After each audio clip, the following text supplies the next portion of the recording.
All right, big breaking news is that Liverpool have decided to part ways with Arne Slot. Yes, the Dutch gaffer does leave the club effective immediately.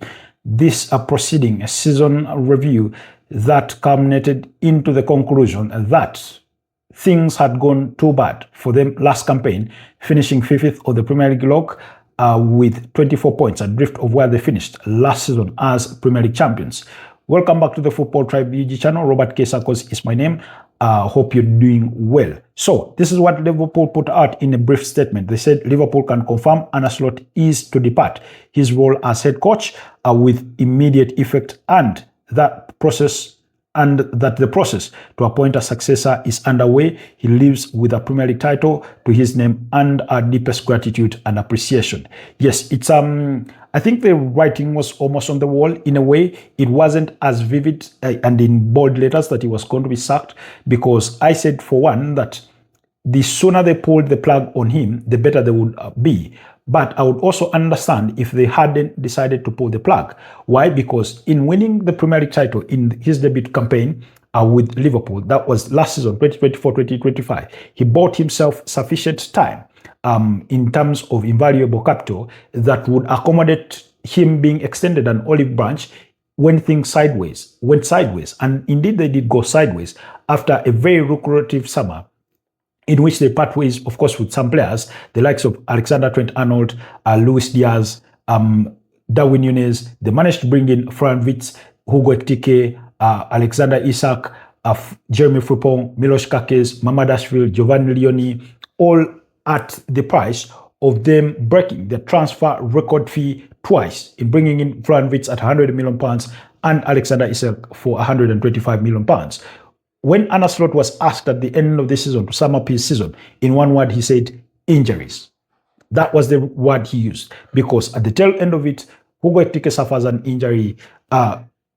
Alexander Isak was almost never available through injury. Then Conor Bradley suffered that terrible knee injury. Same applied to Wataru Endo. Giovanni Leoni would have maybe come in as a substitute player for Ibrahim Konate, who was definitely not having a very good season, was also injured with that anterior cruciate ligament injury, and things just did not go well.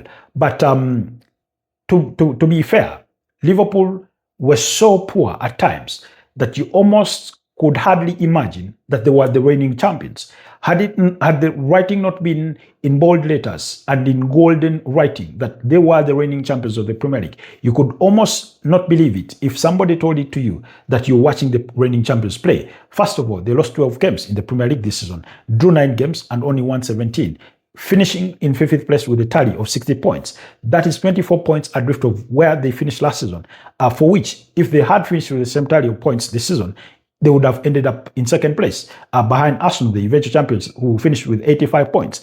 But it was that bad for them. So over the course of the season, in the Premier League, they were not doing well. In the domestic cup competitions, they did not do too well. In the FA Cup, they got eliminated at the quarterfinals. In the Carabao Cup, they could not make it to the quarterfinals because they lost to Crystal Palace. I think it was by 3-1. Then you go to the UEFA Champions League, where they managed to make it to the quarterfinals. A step higher than they did finish the previous campaign, but lost out to PSG 4-0 on aggregate score, losing 2-0 in either fixtures at Parc des Princes and at Anfield. So, but in comparison, when you draw comparisons to this season and his debut campaign, you can see the stark difference in terms of overall performances. Perhaps not overall in the results, because last season in the league phase of the UEFA Champions League, they finished at the summit of the table, losing only 1 game to PSG. I think it was 3-2. But this season they lost 2 games in the UEFA Champions League. Nonetheless, they finished 3rd on that league phase table of the UEFA Champions League, which was good. They got to dismiss Galatasaray 4-1 on aggregate in the round of 16 and made it to the quarterfinals. Maybe, but injuries. He was troubled with injuries. The new players, some of them did not adapt well enough or quickly enough, like Fran Wirtz, Jeremy Frimpong, and then you had all these disruptions. Mohamed Salah was not having the campaign that you would have hoped to have. But in this conclusion, because this decision has come after the club sat down, did a full review of the season, and decided, no, this cannot go on. And you remember, in 2024, Manchester United went through the same process. It was the end of the season. they did a review of Erik ten Hag. Then they decided to stick with him despite conducting interviews with multiple candidates, and only 3 months into the season, they had to sack Erik ten Hag. So what Liverpool have done is try and avoid that situation where they go in the summer, invest more money into this manager, and then 2-3 months into the start of the season, they are not getting the desired results, and then they choose to part ways with him.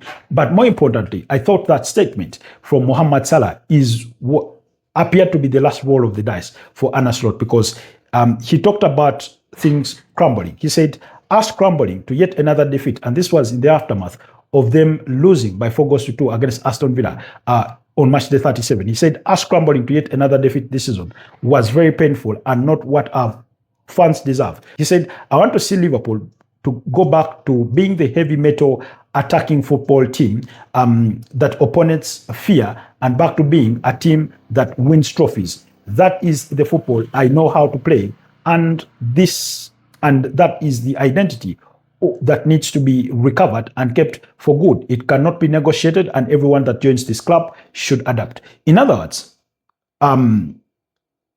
Mohamed Salah was giving us a snapshot summary of everything about Arne Slot.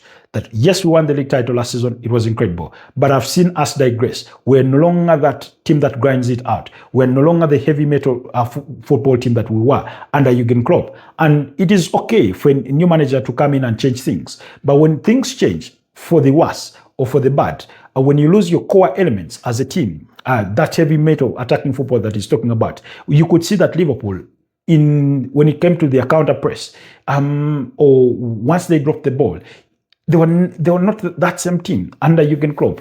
You felt a lapse there, you felt gaps in there, and you did question it. So I thought that was a vote of no confidence. It was an indictment on Arne Slot's, capabilities. And that post went on to be liked by both existing players and players that have since left the club. But among the existing players included Florian Wirtz, included Dominic Soboslai, Virgil van Dijk, the captain, Andy Robertson at the time, because he was still at the club, and many others. And you're thinking to yourself, that what that meant is that those players associated themselves with the words of Mohamed Salah to say, yeah, we really are not getting it. We feel we are doping off.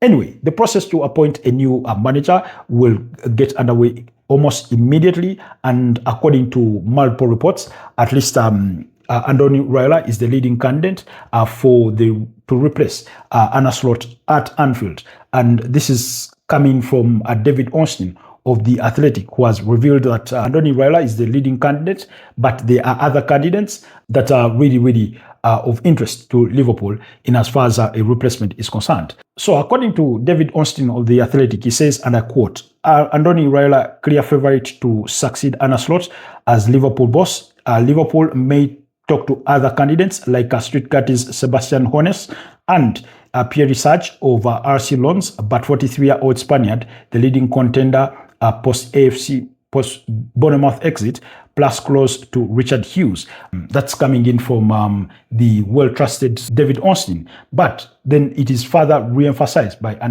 Fabrizio Romano, who brings it in different terms to say Andoni Iraola is set to become the next Liverpool manager. As revealed earlier today, the negotiations will move forward quickly to get it done with formal steps to follow, but the decision has been made that the 43-year-old ex-Bournemouth manager will now take over at Liverpool. We wait for the formalization of that as soon as possible.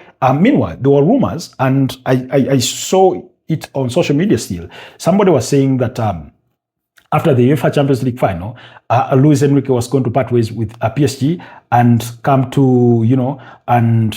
to Liverpool.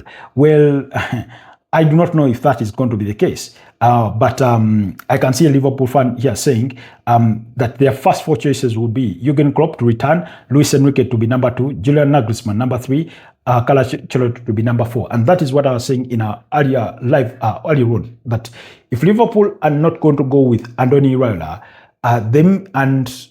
whereas Jurgen Klopp is a candidate, I do not think he's going to be the first person they go to.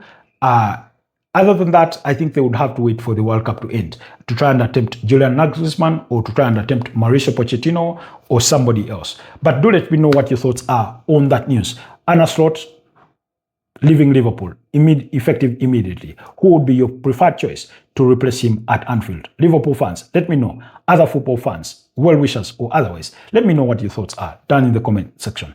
Otherwise, stay blessed for now, and I'll see you guys next time. Bye-bye.